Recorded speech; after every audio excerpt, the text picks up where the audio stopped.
Hello guys, welcome back to my YouTube channel.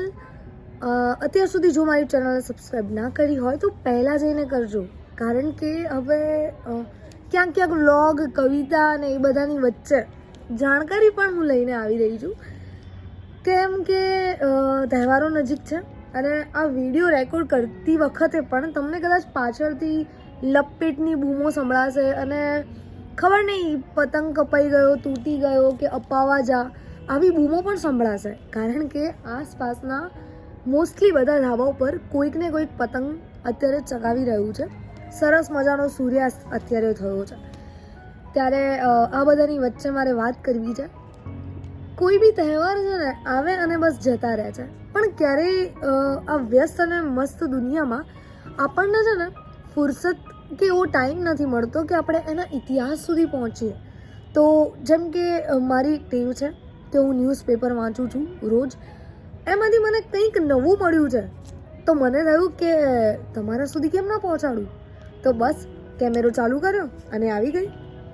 સંદેશ ન્યૂઝપેપરમાં એક દિવસ પતંગનો પ્રાચીન ઇતિહાસ મારી નજરે પડ્યો, તો મારાથી તો રહેવાયું જ નહીં.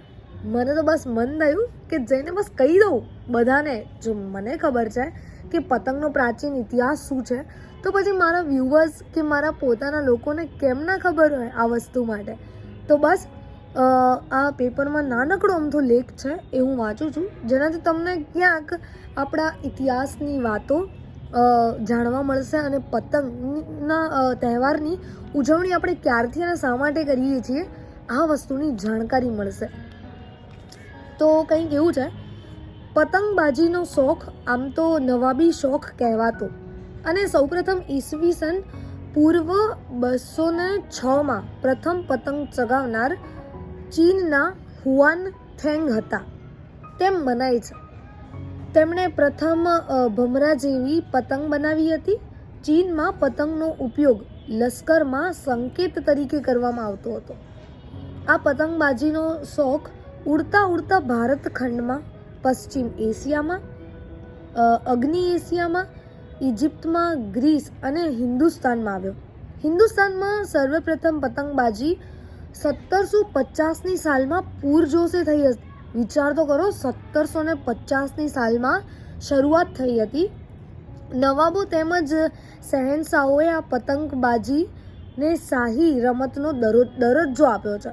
એટલે જે નવાબો હતા એ લોકોએ એ ટાઈમે પતંગબાજીને શાહી રમતનો પણ દરજ્જો આપ્યો છે, જે આપણને એકચ્યુઅલી મને તો નથી જ ખબર, અને આ વિડીયો પછી ખબર નહીં તમારા સુધી આ વાત પહોંચશે તો તમને પણ નવાઈ લાગશે કે એક ટાઈમે આપણે જે ઉત્તરાયણ પર્વ મનાવી રહ્યા છીએ એ એક પતંગબાજીનો એ ટાઈમે એક રમતનો પણ દરજ્જો હતો, જ્યારે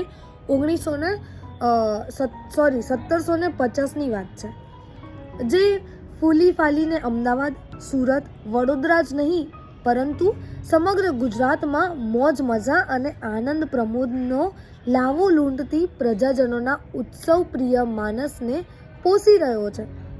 પતંગ રસિયાઓ મહિનાઓ પહેલાં પતંગ અને દોરીની ખરીદી કરવા લાગે છે. એ વાત તો સાચી જ છે. બસ ઉત્તરાયણ આવવાની હોય એટલે દોડીને બજારમાં જઈએ પતંગ અને દોરી લેવા માટે. મનગમતો કલર, મનગમતા રંગના પતંગો, મનગમતા આકાર, કેમ કે હવે તો દર વર્ષે અલગ અલગ પતંગના આકાર પણ બદલાઈ રહ્યા છે. જેમાં આમાં કીધું કે આનો જે ઉપયોગ છે પતંગ બનાવી અને ભમરા જેવા આકારનો, જે હવે એક અલગ અલગ આકારમાં બધા બનાવતા હોય છે. ઘણા લોકો ન્યૂઝપેપરનો ઉપયોગ કરી વેસ્ટમાંથી બેસ્ટ પણ બનાવતા હોય છે.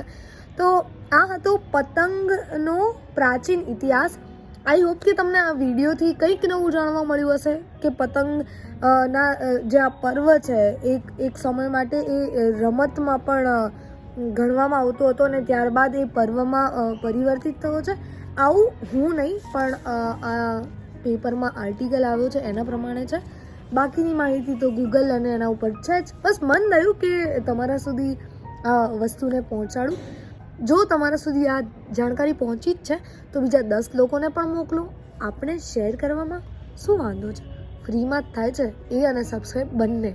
તો અત્યાર સુધી ચેનલને સબસ્ક્રાઈબ ના કરી હોય તો કરી દો અને બિંદાસ શેર કરી દો. Stay tuned and keep signing with Mohan Jyoti Krishna.